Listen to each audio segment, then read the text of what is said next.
દિયોદરમાં લોકશાહી બંધક કે ખુરશી બચાવવાનો ખેલ. નમસ્કાર. દિયોદર તાલુકા પંચાયતના પ્રમુખ અને ઉપપ્રમુખની ચૂંટણી હવે માત્ર ચૂંટણી રહી નથી. આ સમગ્ર ઘટનાક્રમ લોકશાહી સામે ઉભા થયેલા ગંભીર સવાલોમાં પરિવર્તિત થઈ ગયો છે. એક વખતની, બે વખતની, પરંતુ સતત બે વખત ચૂંટણી પ્રક્રિયા રદ થઈ અને હવે ત્રીજી વખત મતદાનની તૈયારી થઈ પોતે જ સમગ્ર તંત્રની કાર્યશૈલી પર પ્રશ્ન ઉભો કરે છે. 25 મેના રોજ ભાજપના આંતરિક વિવાદ અને સભ્યો વચ્ચેની માથાકૂટને કારણે માત્ર 20 મિનિટમાં સભા રદ થઈ ગઈ હતી ત્યારે ફરી તારીખો જાહેર થઈ. જોકે જ્યારે સમગ્ર દિયોદર બપોરે 3 વાગે રાહ જોઈ રહ્યું હતું નવા પ્રમુખ ઉપપ્રમુખની, ત્યારે સૌથી મોટો ઝટકો એ લાગ્યો કે ચૂંટણી કરાવવાની જવાબદારી જેમના ખભા પરથી હતી ચૂંટણી અધિકારી હાજર રહ્યા નથી. માંદગીનું કારણ જો અધિકારી ખરેખર બીમાર હતા તો વૈકલ્પિક વ્યવસ્થા કેમ ન ગોઠવાય?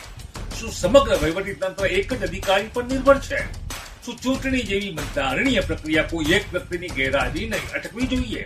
કે પછી કંઈક એવું જ ચાલી રહ્યું છે કે જનતા સામે ખુલ્લેઆમ કહેવામાં નથી આવતું એક ગર્ભવતી માતા હાજર છે પણ તંત્ર ગેરહાજર છે? કોની સત્તા કોની? હાલની સ્થિતિમાં કોંગ્રેસ પાસે 12 સભ્યો છે જ્યારે ભાજપ પાસે 10 સભ્યો છે.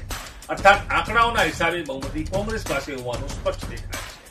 ત્યારે પ્રશ્ન એ પણ ઉભો થાય છે કે જો બહુમતી સ્પષ્ટ છે તો પછી ચૂંટણી વારંવાર શા માટે અટકી રહી છે? શું કોઈને પરિણામ જાહેર થવાનો ડર છે? શું સમય ખેંચીને રાજકીય સમીકરણો બદલવાનો પ્રયાસ થઈ રહ્યો છે? શું બહુમતીને લઘુમતીમાં ફેરવવા માટે પડદા પાછળ કોઈ રમત ચાલી રહી છે? શું હોર્સ ટ્રેડિંગની ચર્ચા થઈ રહી છે તે સાચી છે?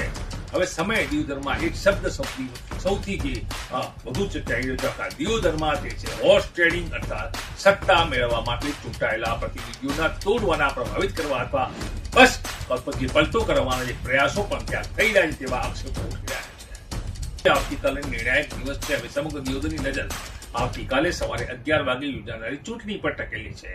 સવાલો અનેક છે. શું ત્રીજી વખત ચૂંટણી શાંતિપૂર્ણ રીતે પૂર્ણ થશે? શું તમામ 22 સભ્યો હાજર રહેશે? શું કોંગ્રેસ પોતાના 12 સભ્યો અકબંધ રાખી શકશે? શું ભાજપમાં કોઈ રાજકીય ચમત્કાર થશે? શું ફરી કોઈ વહીવટી કારણ સામે આવશે કે પછી આખરે જનમતનો નિર્ણય જાહેર થશે? દિયોદરની જનતા હવે માત્ર પ્રમુખ ઉપપ્રમુખની ચૂંટણી નથી જોઈ રહી.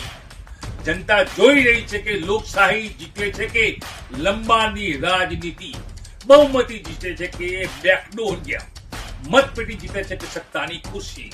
સૌથી મોટો પ્રશ્ન દિયોદર લોકશાહીને વારંવાર પરીક્ષા કેમ આપવી પડી રહી છે? આવતીકાલે દિયોદર માત્ર પ્રમુખ નહીં ચૂંટે પરંતુ લોકશાહી પર લાગેલા પ્રશ્નોના જવાબ પણ આપશે. જોતા રહો પૂર્ણ ગુજરાતી.